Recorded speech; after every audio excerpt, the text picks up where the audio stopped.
10 సంవత్సరాల తర్వాత 10 ఏళ్ళు అసెంబ్లీ ఏకపక్షంగానే ఉన్నది. హ్మ్. ఈసారి 2 పక్షాలు మాట్లాడుకుంటున్నాయి అనేవాళ్ళు కూడా ఉన్నారు ఒకటి. హ్మ్. రెండోది అసెంబ్లీ వాయిదా లేకుండా నడిచింది. హ్మ్. ఎక్కువ సమయం చర్చలు చేసిండ్రు అనేది ఉన్నది కదా ఒక. అంటే చర్చలు చేయడం అంటే కొంత అడుగడుగున అడ్డుపడడం, అందరూ లేవడం, మాట్లాడనీయకపోవడం, స్పీకర్ కూడా ప్రతిసారి ఇటువైపు వాళ్ళకి అవకాశం ఇవ్వడం, వాళ్ళ మంత్రులు అనే దాంతోనో ఇంకో దాంతోనో ఇట్లాంటివి కొన్ని పద్దుల మీద ఒక్కొక్కరికి టాపిక్ ఇచ్చి మాట్లాడమన్నప్పుడు కేటీఆర్ గారిని మాట్లాడనిచ్చారు, హరీష్ రావు గారిని మాట్లాడనిచ్చారు. మధ్య మధ్యలో అడ్డు తగిలినా కూడా వాళ్ళు చెప్పదలుచుకున్న పాయింట్స్ చెప్పారు. కాంగ్రెస్లో కూడా ఒకటి పాజిటివ్ పరిణామం ఏంటంటే అద్భుతంగా మాట్లాడగలిగే వాళ్ళు కనబడ్డారు మనకు సభలో. కొత్త వాళ్ళైనా కూడా చాలామంది బాగా మాట్లాడగలిగారు. అది కొంత ఆశించిన పరిణామం. కానీ ఒక లక్ష్యం అయితే అపోజిషన్ను వీక్ చేయడానికి మాట్లాడిన మాటలే ఎక్కువగా ప్రజల్లోకి వెళ్ళిపోతాయి. అంటే వెయిట్ చేయడానికంటే అంటే మీరు ఇట్లా చేశారు, మీరు అట్లా చేశారు. నేనేమంటున్నాను బుచ్చన్న, అట్లా చేశారు కాబట్టే కదా అపోజిషన్లో కూర్చోబెట్టారు ప్రజలు. మళ్ళీ అదే విషయాన్ని మీరు ఎందుకు ఇట్లా చేయట్లేదంటే మీరు అట్లనే చేశారు కదా, అంటే మేము అట్లా చేశాం కాబట్టే కదా మమ్మల్ని ప్రతిపక్షంలో కూర్చోబెట్టారు. మీరు ఎందుకు చేయట్లేదని అంటే మీరు ఇట్లనే చేశారు కదా అంటే సమాధానం అయిద్దా అది? సో ఆ రకంగానే నడిచింది. అంటే ఎంతసేపు వాళ్ళ తప్పులను ఎత్తి చూపెట్టడం, మీరు ఇట్లా చేయలేదా, ఇట్లాంటివన్నీ కొంత అర్థవంతమైన చర్చలు జరగాలి. ఇంకా ప్రిపేర్ అయ్యి రావాలి అసెంబ్లీకి వచ్చేటప్పుడు. ఆ బడ్జెట్ మీద బాగా స్టడీ చేసి మాట్లాడాలి. ఇవన్నీ ఏం జరగట్లేదు. కొత్త వాళ్ళు చాలామంది ఉన్నారు, వాళ్ళకు నేర్చుకోవడానికి టైం పడుతుంది, చూడాలి. కానీ ఇక్కడ టీఆర్ఎస్ బీఆర్ఎస్ భవిష్యత్తు ఉజ్వలంగా అని అన్నారు మీరు. ఎస్. మహోజ్వలంగా ఉండబోతున్నది అని అన్నారు మీరు. అంటే కేవలం కాంగ్రెస్ ప్రభుత్వము తీసుకుంటున్న నిర్ణయాల కారణంగానే ఉజ్వలం ఉంటుందా? అంటే వాస్తవంగా చెప్పాలంటే ప్రజల లోపల కొంత ఆలోచనలు అయితే మొదలైనవి. అనవసరంగా మనం కేసీఆర్ గారిని పోగొట్టుకున్నాం. ఎందుకు అంటే అన్ని సమస్యలు మళ్ళా పునరావృతం అవుతున్నాయి. ఇప్పుడు కరెంట్ ఉంటలేదు, ఎవ్రీడే కట్ అవుతుంది. ఎక్కడ చూసినా కూడా మీకు కరెంటు కోతలు అనేటివి అసలు మీరు కనబడతాం. తెలంగాణలో లేరు. నేను ఫోన్ చేసినప్పుడల్లా వేరే స్టేట్లో ఉంటున్నారు, వేరే దేశంలో ఉంటున్నారు నేను మీరు. పొద్దున పోయి నైట్ వచ్చేస్తా. ఇప్పుడు ఎట్లయిపోయిందంటే శంషాబాద్ ఎయిర్పోర్ట్ మార్నింగ్ 6 o'clock పోతే ఆ, మళ్ళీ నైట్ 9, 10, 11 వరకు ఏ భారతదేశంలో ఏ మూలకైనా పోయి రావచ్చు. అన్ని ఫ్లైట్స్ ఉన్నాయి. అంటే పొద్దున సాయంత్రం వరకు వస్తున్నారు. వీక్లీ 1 or 2 days నేను బయటికి పోతాను. వేరే దేశం పోయినా కూడా 2-3 days కంటే ఎక్కువ ఏం పోను.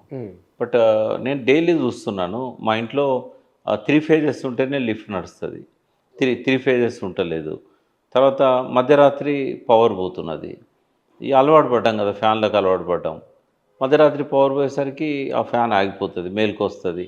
అంటే డే టైంలో కూడా చాలాసార్లు కరెంట్ పోతున్నది. ఇది అందరూ కూడా కంప్లైంట్ చేస్తున్నారు.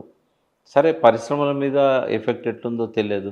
జనరేటర్ సౌండ్స్, ఇప్పుడు అర్ధరాత్రి నిద్రలో పక్కింటి అతనికి జనరేటర్ ఉంది, ఆ జనరేటర్ మూత వినబడుతుంది, ఆ రాత్రి నిద్ర పట్టదు మళ్ళీ. ఇది చాలాసార్లు ప్రతి రాత్రి కరెంటు పోతున్నది. అవుట్స్కట్స్లో నేను ఉండేది, అవుట్స్కట్స్లో అయితే పోతున్నది. సిటీలో ఎట్లుందనేది ఇక్కడ చెప్పాలి. ప్రతిరోజు అని చెప్పలేదు లేదు, పోతున్నది చాలా పొద్దు పొద్దు అక్కడ ఉమ్. పోతున్నది కానీ అంత సివియర్గా ఏదున్నా కూడా అంటే సమ్మర్లో కొద్దిగా ఎక్కువ ఉండే, ఇప్పుడు కొద్ది తక్కువ ఉంది. ఎస్. బట్ అదొక్కటే కాదు కదా, ఇప్పుడు ఏ రకమైన దూరదృష్టి లేదు. నీళ్ళని రేపు నెక్స్ట్ యాసంగి పంటలకు నీళ్ళు ఎట్లు ఇవ్వాలి. సరే వీళ్ళు పోయి ధర్నాలు చేసి ఏదో బెదిరిస్తాము, మేము 50,000 మందితో పోయి నీళ్ళు పంపులు ఆన్ చేస్తామని చెప్పిన తర్వాత ఎల్లంపల్లి నుంచి నీళ్ళు రిలీజ్ చేశారు. అంతకుముందు ఎందుకు నింపుకోలేదు మరి? ఓ పక్కన వర్షాలు స్టార్ట్ అయిన తర్వాత నీళ్ళు వస్తున్నప్పుడు అది వరకు నీళ్ళు ఖాళీ చేయాలి కదా. కొత్త నీళ్ళు వచ్చినప్పుడు దానికోసం ఎంటీ చేసి పెట్టుకోవాలి కదా. హరీష్ రావు గారు ప్రెస్ మీట్ పెట్టి కేటీఆర్ గారు పోయి కాళేశ్వరం దగ్గర మాట్లాడిన తర్వాత అప్పుడు ఎల్లంపల్లి గుర్తొచ్చింది. ఎల్లంపల్లి నీళ్ళని లిఫ్ట్ చేసుకుంటూ వచ్చారు. అయితే ఒకటి నేను వాళ్ళని సమర్థిస్తున్నాను కాదు, కానీ ప్రభుత్వానికి ఒక విజన్ లోపించింది. వాళ్ళు కూడా బాగా పరిపాలన చేయాలని కోరుకుంటున్నాను. ఉత్తమ్ కుమార్ రెడ్డి అయినా రేవంత్ రెడ్డి గారు అయినా నీటి విధానం అనేది ఒకటి ప్రకటించాలి.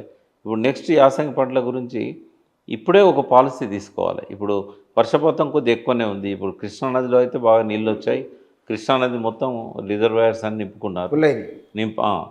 మరి చూడాలి ఈసారి సర్ప్లస్ వాటర్తో కొద్దిగా ఎక్కువ పంటలు పండుతాయి మరి కృష్ణా బేసిన్లో. అప్పుడు నిరంజన్ రెడ్డి గారు పట్టుదలతోని అన్ని వాగుళ్ళల్లో అనుసంధానం చేసి అన్ని చెరువులు నింపారు. మరి ఇప్పుడు ఆ పరిస్థితి ఉన్నదా అక్కడ? ఇప్పుడు తుంగభద్ర డ్యాము అది గేటు పోయినందువల్ల అపరిమితమైన వరదలు వచ్చాయి అక్కడ నుంచి. మరి రాబోయే రోజుల్లో దాని మీద ఆధారపడి ఉన్న వ్యవసాయం ఏం కావాలి? ఉన్న నీళ్ళన్నీ రిజర్వాయర్ ఖాళీ చేయాల్సిన పరిస్థితి వచ్చింది. ఇప్పుడు ఇవన్నీ ఉన్నాయి ఇష్యూస్. కానీ అంటే కేసీఆర్ గుర్తొస్తున్నాడు జనానికి అంటే కరెంటుతో గుర్తొస్తున్నాడు మీ ఉద్దేశం? ఒక్క కరెంటే కాదు, ఆత్మహత్యలు, రైతుల ఆత్మహత్యలు, నేతన్నల ఆత్మహత్యలు, వీటితో పాటుగా మిషన్ భగీరథ విషయంలో కూడా ప్రాంప్ట్గా దాన్ని రిపేర్లు చేయకపోవడం, ఇట్లాంటి కొన్ని గ్రామాలకు నీటి సరఫరాలో అంతరాయం కలగడం కావచ్చు, తర్వాత రైతు బంధు సరైన సమయంలో ఇవ్వకపోవడం కావచ్చు, ఇట్లాంటివన్నీ కూడా ఆయన సంక్షేమం విషయంలో ఎన్నడూ పెండింగ్లో పెట్టలేదు. జీతాలు కొంచెం లేట్గా ఇవ్వచ్చు, 18వ తారీఖు సాలరీస్ ఇవ్వచ్చు, కానీ రైతుల విషయంలో మాత్రం ఆయన టాప్ ప్రయారిటీ ఇచ్చి చేశాడు. ఇటువంటివన్నీ కూడా ఉన్నాయి. కానీ బహుశా ఈ 7-8 నెలల పరిపాలన కాలం పైన కేసీఆర్ అసెంబ్లీ దగ్గరికి వెళ్ళి మాట్లాడడం మినహా బయట ఆయన పెద్దగా కామెంట్స్ మీకున్న ఇన్సైడ్ సమాచారం ఇంకా ఆయన ఎందుకో మరి రావట్లేదు, అది మైనస్ పాయింటే ఆ పార్టీకి ఆయనకు కూడా. మొన్న అసెంబ్లీ సెషన్లో ఆయన వచ్చి బడ్జెట్ మీద లీడ్ తీసుకొని మాట్లాడి తన టీంని అంతా కూడా యాక్టివేట్ చేసి ఉన్నట్టయితే బాగుండేది. అయితే కాంగ్రెస్ కూడా ఒక గేమ్ ఆడుతున్నది. ఎంతసేపు ఏంటంటే ఆ కాంగ్రెస్కి అనుకూలంగా ఉన్న ఛానల్స్ కావచ్చు, యూట్యూబర్స్ కావచ్చు, వాళ్ళు ఏంటంటే బీజేపీలో కలుస్తుంది అని ఒక గోబెల్స్ ప్రచారం చేస్తూ ఉన్నారు. అంటే అబద్ధాల ప్రచారాన్ని తెలంగాణ ప్రజలు నమ్ముతున్నారు అనేది కాంగ్రెస్ నాయకులకు అర్థమైంది. ఇలా అబద్ధాలను నమ్మకపోతే వాళ్ళు అధికారంలోకి వచ్చేవాళ్ళే కాదు. ఈ అబద్ధాలను నమ్ముతున్నారు కాబట్టి అబద్ధాలను మళ్ళీ ప్రచారం చేద్దాము. కాబట్టి వాళ్ళు మళ్ళీ ఎలక్షన్లప్పుడు మాత్రమే ఉండాల్సిన ఈ సోషల్ మీడియా వార్ అనేది ఇప్పుడు కూడా కొనసాగుతూ ఉంది. ఇటీవల కాలంలో మనం చూసాం, వరుస పెట్టి ఆ పార్టీకి అనుబంధంగా ఉండే మనుషులు కావచ్చు, ఛానల్స్ కావచ్చు, బీజేపీలో కలుస్తున్నది అనేది ఒక దుష్ప్రచారాన్ని లేపారు. కేటీఆర్ గారు ట్వీట్ చేసిన తర్వాత కూడా మళ్ళీ ఒక 3-4 రోజుల దాకా చర్చ కంటిన్యూ చేశారు. అంటే ఎమ్మెల్యేల మెదళ్లలో ఏంటంటే ఇక బీజేపీలో కలుస్తుంది, ఇంకెందుకుంటాను అక్కడ, మీరు వచ్చేసేయండి అనేది ఒక సంకేతం ఇవ్వడానికి అనేది అర్థమవుతా ఉన్నది. ఇక మీడియాలో వస్తున్నది 5 మంది 6 మంది పోతారు త్వరలో అని మళ్ళీ స్టార్ట్ అని చర్చ. అదే పోయిన వాళ్ళు కూడా మళ్ళీ వెనక్కి వస్తున్నారు కదా. ఆ పరిస్థితుల్లో మిగతా వాళ్ళు పునరాలోచనలో పడ్డప్పుడు దాన్ని ఓవర్కమ్ కావడానికి ఇటువంటి ట్రిక్ ప్లే చేస్తున్నది కాంగ్రెస్ పార్టీ. ఎప్పుడైతే మల్ల కృష్ణమోహన్ రెడ్డి గారు మళ్ళీ వెనక్కి వచ్చారో, నేను రాలేదట, అక్కడనే ఉన్నాడట. మరి కేటీఆర్ గారిని కలిసి అదంతా కలిసి ఒక కలిసి టీ తాగుతుంది తప్ప మళ్ళీ రిటర్న్ బ్యాక్ లేదని మరునాడు పేపర్లో వాడతా, స్టేట్మెంట్ ఇచ్చాడా ఆయన? ఆ పేపర్లో మరునాడు వాడతా. సరే ఒకటే బుచ్చన్న, ఇప్పుడు ఎమ్మెల్యేలు ఇప్పుడు కాకపోతే ప్రతిపక్ష నాయకుని హోదా మిస్ అవుతుందేమో, అంతకుమించి టీఆర్ఎస్ జరగబోయే నష్టం ఏమున్నది? ఎమ్మెల్యేలు పోయినంత మాత్రాన ఇప్పుడు ఆ పార్టీ కొత్తగా వచ్చేది ఏం లేదు, ఒక ప్రతిపక్ష హోదా పోతుంది. ఆయన సభకే రావట్లేదు ప్రతిపక్ష నాయకుడు. ఆ హోదా ఉంటేంది పోతేంది, అది సభకు వచ్చినప్పుడు కదా. సరే ఏదున్నా కేసీఆర్ గారు మళ్ళీ తొందరగా యాక్టివ్ అయినట్టయితే ఆ పార్టీ ప్రతిష్ట పెరుగుతుంది.